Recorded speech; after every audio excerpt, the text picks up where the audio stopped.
आकर इन्होंने एक और डायलॉग मारा कि पाकिस्तान ने जिस तरह से काम किया है इस समय ग्लोबल पीस के लिए, जो कह सकते हैं, और यहां पर इन्होंने अपनी तरफ से जो बातें कही उसमें सबसे बड़ी बात थी कि Pakistan is a major regional power और and an important partner for EU, और साथ ही दिए जा रहे हैं, रीजनल पावर माना जा रहा है, बधाइयां दी जा रही हैं कि तुमने बहुत अच्छे से काम किया। इन सबके साथ साथ कश्मीर के मसले पर, जिसमें कि पाकिस्तान और ईयू का यह समझौता भारत के लिए एक बड़ा चिंता विषय बन रहा है। इस जॉइंट स्टेटमेंट के अंदर कई बातें ऐसी हैं जो इंडिया को नागवार गुजर सकती हैं। ये इंडिया की कूटनीतिक हार बनकर के सामने आएगी, और वो भी हम हार किससे रहे हैं? पाकिस्तान से। तो क्या ऐसा हो सकता है? पाकिस्तान क्यों इस मदर ऑफ ऑल डील्स को खत्म करना चाहता था? आप देखो तो सक्सेसफुल तो जरूर हुआ है इस स्टेटमेंट के बाद, जिसमें इसने काफी तारीफें भी की पाकिस्तान की। पाकिस्तान का जो सॉफ्ट पावर बढ़ रहा है कि यूरोपियन यूनियन जम्मू कश्मीर को एक ऐसा कॉन्फ्लिक्ट मान रहा है जो इंटरनेशनल कॉन्फ्लिक्ट है, और जिसको कितनी बड़ी जो कूटनीतिक जीत है वहाँ पर दिख रही है। यानी कि इससे ये पता चला कि भैया पाकिस्तान ने हमसे पहले ही एक बेहतरीन डील ईयू के साथ साइन कर रखी थी। यानी कि मेलोडी चॉकलेट लेके गए थे, वो मेलोनी के ऊपर मतलब छोटे बच्चों की तरह लाइन नहीं मारते स्कूल में, उस तरह वो लाइन मार रहे थे। इट इज़ वेरी क्लियर कि पाकिस्तान भारत से आगे हो चुका है। Welcome to Z cricket. जैसे कि हाइलाइट्स में आपने देख ही लिया है, आगे चल के डिटेल में मज़ीद वीडियो आपके साथ शेयर करेंगे। पाकिस्तान दुनिया भर में जगमगा उठा, पाकिस्तान दुनिया में सुरखरू हो गया, यूरोपीय यूनियन ने पाकिस्तान का लोहा मान लिया। चर्चा यूरोपियन यूनियन की। साल की शुरुआत में भारत ने यूरोप के साथ mother of all trade deal कर डाली थी। इसे एक बहुत बड़ा अचीवमेंट करार दिया गया था, इसलिए कि जिस तरह से भारत अमेरिका के बीच में ट्रेड डील होने में लंबा समय ले रही है, उस बीच में भारत ने यूरोप के साथ ट्रेड डील करके एक बड़ा मुकाम बनाया था। और यह हो भी क्यों ना, आज भारत और ईयू के बीच की जो ट्रेड है वो लगभग 130 बिलियन डॉलर की है। सर्विसेज जोड़ दी जाए तो 200 बिलियन डॉलर से ज्यादा भारत और यूरोप ट्रेड डील में ट्रेड करते हैं, व्यापार करते हैं। यूरोपियन यूनियन के जो सदस्य देश हैं उनमें से भारत से सामान मंगाकर ट्रेड डेफिसिट ही रहता है, मतलब भारत ट्रेड सरप्लस में रहता है यूरोप के साथ व्यापार, यूरोपियन यूनियन के साथ व्यापार करके। यह घटना भारत के लिए एक बड़ी ऐतिहासिक घटना कंसीडर की गई थी। यूरोपियन यूनियन के प्रतिनिधि भारत आए थे, भारत के अंदर इसका बहुत ही रिपब्लिक डे के परेड में हमने इनको मुख्य अतिथि भी बनाया था। यह घटना भारत के लिए एक बहुत बड़ा ग्लोबल इवेंट थी। आप में से बहुत सारा कि पूरा यूरोप जो है ये फिलहाल सुर्खियों में है। क्यों सुर्खियों में है? क्योंकि यूरोपियन यूनियन की तरफ से उनकी हाई रिप्रेजेंटेटिव जो कि सिक्योरिटी और विदेश के मामले में है, कजा कलास, वो पाकिस्तान की यात्रा पर हैं। और पाकिस्तान पहुंचते ही उन्होंने यूक्रेन का जैसा मसला यूरोप के लिए एकदम अपना जिगर का टुकड़ा सा हो रखा है कि यूक्रेन को कुछ हुआ तो हमारा नुकसान हो जाएगा, ऐसे ही कश्मीर के मुद्दे को पाकिस्तान के लिए भी उन्होंने छेड़ दिया। जॉइंट डायलॉग निकला और उसमें जम्मू कश्मीर और यूक्रेन दोनों के ऊपर संयुक्त बयानबाजी बाहर आ गई। ये बिल्कुल वैसा था कि भाई ठीक है पाकिस्तान वालों, तुमने यूक्रेन को चोरी छुपे मिसाइलें दी थी, तुम्हारी मिसाइलों के चलते चलो हम तुम्हें जम्मू कश्मीर पर सपोर्ट दे देते हैं। कैसा सपोर्ट? कि हाँ भाई ये यूएन में डिस्कस होने वाला मुद्दा है, अंतरराष्ट्रीय स्तर पर होने वाला मुद्दा है। भारत चूंकि इस मुद्दे को इंटरनेशनल मुद्दा नहीं मानता, भारत पाकिस्तान के बीच का इंटरनल मैटर मानता है, तो थर्ड पार्टी को हम हमेशा ही इग्नोर करते आए हैं। लेकिन पाकिस्तान की यूरोपियन यूनियन से ये जो चाहत थी ये पूरी होती तो दिखी। यही है आज के सेशन का मुख्य विषय कि भारत ने यूरोपियन यूनियन से क्या अपने लिए ये भी नहीं डिमांड करी कि आप अंतरराष्ट्रीय स्तर पर पाकिस्तान को हमारे बराबर लाकर बिठाएंगे।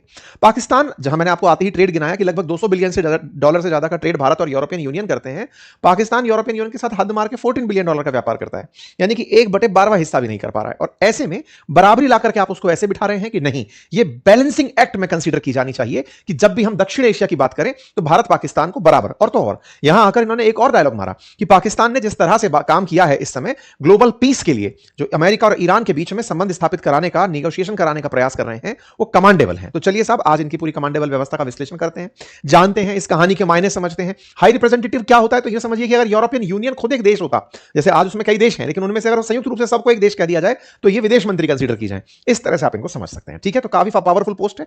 तो आइए आप हम इनके दोनों के चेहरों को समझने का प्रयास करते हैं। इस बात को समझते हैं के साथ कोर्स उपलब्ध है। साथियों, तो फिलहाल के लिए कजा कलास जो है यूरोपियन यूनियन की, आसान भाषा में कहिए तो विदेश मंत्री, इन दिनों पाकिस्तान की यात्रा पर हैं। आसान भाषा इसलिए बोल रहा हूं क्योंकि वो है तो high representative for security and विदेश मामला, लेकिन उनको आप कंट्री कंसीडर करते हुए चलें तो विदेश मंत्रालय की तरह से समझिए। वो इन दिनों आई हुई हैं और चर्चा कर रही हैं पाकिस्तान के साथ ट्रेड को लेकर के कि भैया पाकिस्तान को कैसे आगे लेकर चलना है। यहां पर आप पाकिस्तान के प्रधानमंत्री के साथ उन्हें देख सकते हैं।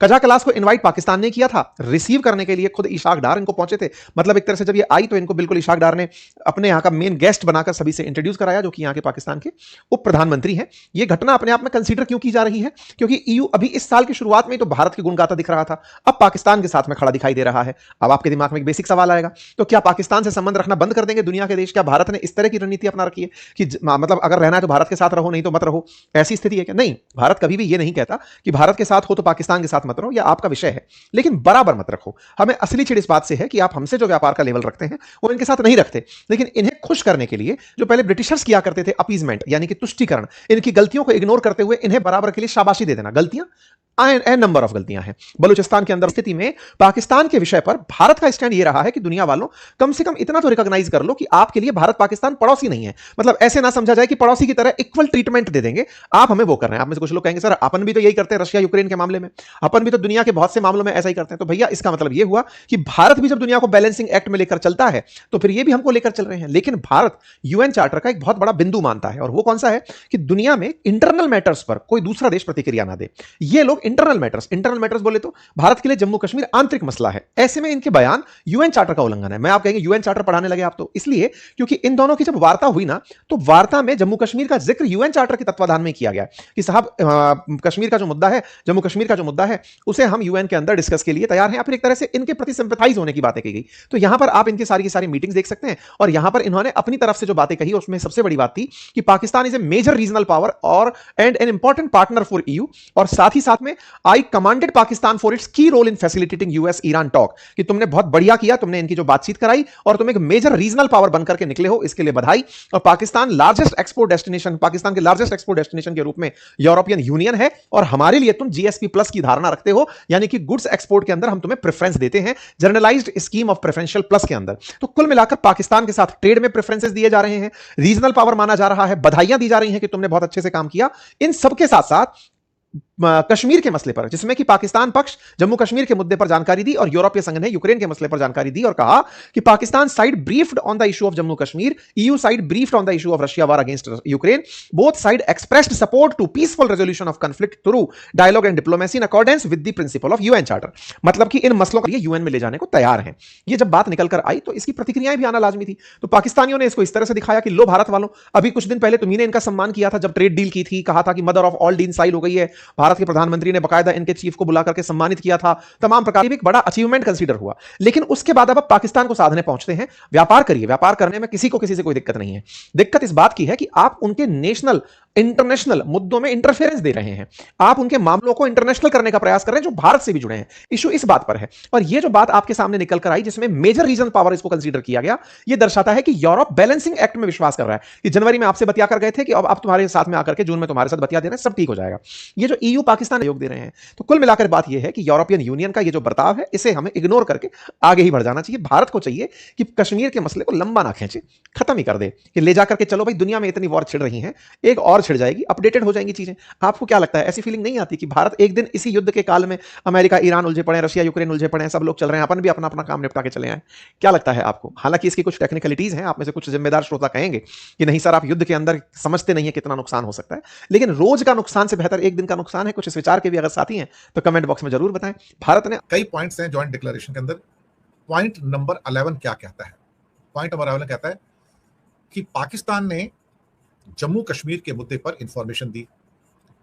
यूरोपियन यूनियन के जो रिप्रेजेंटेटिव थे उन्होंने यूक्रेन के खिलाफ रशिया की जो वॉर है उसके बारे में इंफॉर्मेशन दी। दोनों ने कहा कि दोनों पक्षों के, यानी कि ईयू कहता है कि दोनों पक्षों को, पाकिस्तान और यानी कि रशिया यूक्रेन भी, उनको यूनाइटेड नेशन के चार्टर के जो प्रिंसिपल हैं, बातचीत से और डिप्लोमेसी के माध्यम से शांतिपूर्ण तरीके से सॉल्यूशन खोजना चाहिए। अब कश्मीर के ऊपर यूनाइटेड नेशन की बात कही है यहां पर, भारत ने शायद इसको एक किस्म से आपत्तिजनक माना है।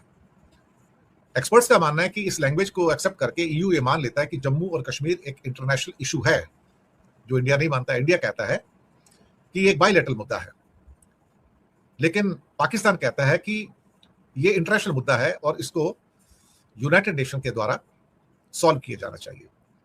तो अगर यूएन का स्टेटमेंट देखोगे तो उनका ये कहना है कि रशियन यूक्रेन डिस्प्यूट और कश्मीर डिस्प्यूट यूनाइटेड नेशन के प्रिंसिपल के अनुसार बातचीत और डिप्लोमेसी के माध्यम से सुलझाना चाहिए। अब भारत का रुख है कि कश्मीर भारत का हिस्सा है जिसमें यूके भी है, और जबकि यूरोपियन यूनियन जम्मू कश्मीर को एक ऐसा कॉन्फ्लिक्ट मान रहा है जो इंटरनेशनल कॉन्फ्लिक्ट है और जिसको इंटरनेशनल कॉन्फ्लिक्ट में यूनाइटेड नेशन के अनुसार इसको सॉल्व करना चाहिए, और इंडिया उसको अंदर लाने के चक्कर में नहीं रहता। अब ये क्या कहा जाए, अल्टीमेटली ईयू की ये जो भूमिका है ये थोड़ी सी यहाँ पर भारत को नागवार गुजरती हुई नजर आ रही है। आज हम बात करने वाले हैं पाकिस्तान और ईयू के बारे में। आखिर क्यों पाकिस्तान और ईयू का ये समझौता भारत के लिए एक बड़ा चिंता विषय बन रहा है, और जिस प्रकार से ईयू ने बयान दिए हैं, इससे ये लग रहा है कि भैया जो यूरोपियन यूनियन है वो पाकिस्तान की तरफ ज्यादा झुकाव रख रहा है, जबकि अभी हमारे यानी कि इंडिया और ईयू के बीच में mother of all deal sign हुई थी। आखिर पूरा मामला क्या हो जाता है, क्यों ऐसा कहा जा रहा है, तो चलिए इसी के बारे में बातचीत कर लेते हैं और मीटिंग किसके किसके बीच में हुई है तो ये भी देख लेते हैं। तो यहाँ पर खबर हो जाती है कि पाकिस्तान को रक्षा का अधिकार है, यानी कि ईयू ने डायरेक्टली ये नहीं बोला है कि हम किससे रक्षा के लिए बात कर रहे हैं। इस पूरे मामले को शॉर्ट करने के लिए या एक तरीके से कह लो बैलेंस अप्रोच अपनाने के लिए उन्होंने कह दिया कि हम तो कह रहे हैं कि जो पाकिस्तान है वो हर किसी से अपने रक्षा का अधिकारी हो जाता है, चाहे वो अफगानिस्तान ही क्यों ना हो जाए। तो इस तरीके से मामले को सेटल डाउन करने का प्रयास किया है। लेकिन डायरेक्टली अगर मैं बात करूं कि इंडिया के ऊपर क्या ये टॉन्ट कसा गया था, इंडिया को लेकर के कहा गया था, तो इंडिया का नाम बीच में शामिल ऐसे नहीं किया गया है। चलिए अब आगे आ जाते हैं, इससे इंडिया को क्या नुकसान हो सकते हैं और क्यों यहाँ पर कहा जा रहा है भले ही इंडिया को नाम ना लिया गया हो लेकिन टारगेट यहाँ पर इंडिया था। चलो यहाँ पर देखते हैं एक tweet ministry of foreign affairs of Pakistan का, जिसने लिखा कि भैया डिप्टी प्राइम मिनिस्टर जो कि फॉरेन मिनिस्टर भी होते हैं सीनेटर मोहम्मद इशाक डार, ठीक है, इन्होंने मीटिंग करी है यूके एचआरवीपी मिस काजला खालसा से, और इसके साथ इस्लामाबाद में आज इनकी मीटिंग हेल्ड हुई थी जिसमें बहुत बड़ी बड़ी इंपॉर्टेंट चीजें सामने निकल करके आई हैं। और इसी मीटिंग के बाद ये जो बयान आया था जिसने पूरी सनसनी फैला दी कि आखिर क्या इंडिया की जो मदर ऑफ ऑल डील्स है वो इस डील के आगे छोटी पड़ जाएगी, क्या ये इंडिया की कूटनीतिक हार बनकर के सामने आएगी, और वो भी हम हार किससे रहे हैं, पाकिस्तान से। तो क्या ऐसा हो सकता है, तो चलिए इसको समझ लेते हैं।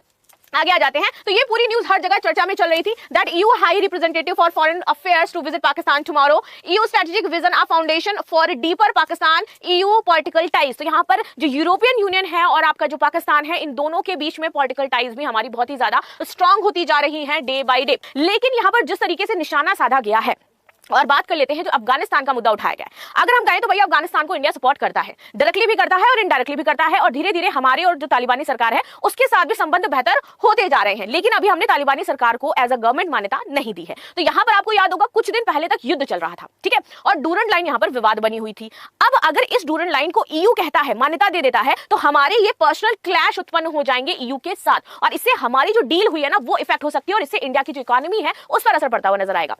ये हमारी foreign policy of European union. तो इनका नाम है काया लिखते हैं लेकिन इट्स प्रोनाउंस काया कैलिस है। शी इज़ क्वाइट प्रोमिनेंट, आपने कई बार देखा होगा उनको, डॉक्टर जयशंकर के साथ भी वो मीटिंग्स वगैरह में आते रहते हैं। तो but it is important to listen to what she is saying. तो एक बात जो इन्होंने कही ये सुनने लायक है कि वो पाकिस्तान को एक मेजर रीजनल पावर की हैसियत दी है। Pakistan is a major regional power and an important partner for the European Union. तो कह रही है कि पाकिस्तान इस खित्ते का एक मेजर रीजनल पावर है और यूरोपियन यूनियन का एक महत्वपूर्ण पार्टनर है। तो ये कह रही है देखो पाकिस्तान का जो एक्सपोर्ट्स होता है उसमें यूरोप पाकिस्तान का सबसे बड़ा ट्रेडिंग पार्टनर है। Europe is bigger than China और अमेरिका दोनों से कंबाइन। तो ये बहुत इंपॉर्टेंट बात है क्योंकि पाकिस्तान स्ट्रेटेजिकली अमेरिका के अब बहुत करीब हो गया है और फिर चाइना के साथ तो पुरानी दोस्ती ही है। तो लेकिन ये बात मतलब एक तरह से आप कह सकते हैं कि थोड़ा तंज भी कर रही है कि भाई तुम उनके साथ ज़्यादा फिरते रहते हो लेकिन ट्रेड तो हमसे हमारे साथ के। तो इनफैक्ट पाकिस्तान का जो ट्रेड है मैं देख रहा था तकरीबन 8,500 बिलियन यूरो है ईरान एक्सपोर्ट्स पाकिस्तान के टू यूरोप, $10 बिलियन के करीब एक्सपोर्ट्स हैं। तो ये जो GSP प्लस है वो एक यूरोपियन यूनियन का एक प्रोग्राम है जिसके तहत जो डेवलपिंग कंट्रीज़ है उनके जो तकरीबन 66-70% एक्सपोर्ट्स और यूरोप। तो ये थी आज की वीडियो। अगर आप भारतीय मीडिया का रिएक्शन देखना और सुनना पसंद करते हैं तो ज़ेड क्रिकेट को सब्सक्राइब करें, बेल आइकन पे क्लिक कर लें ताकि जैसे ही कोई नई वीडियो आए आपके पास फौरन से नोटिफिकेशन आ सके। इसके अलावा आप हमें फेसबुक और टिकटॉक पर भी फॉलो कर सकते हैं, लिंक आपको डिस्क्रिप्शन में मिल जाएगा। इंशाल्लाह अगली वीडियो में मुलाकात होगी, तब तक के लिए अल्लाह हाफ़िज़।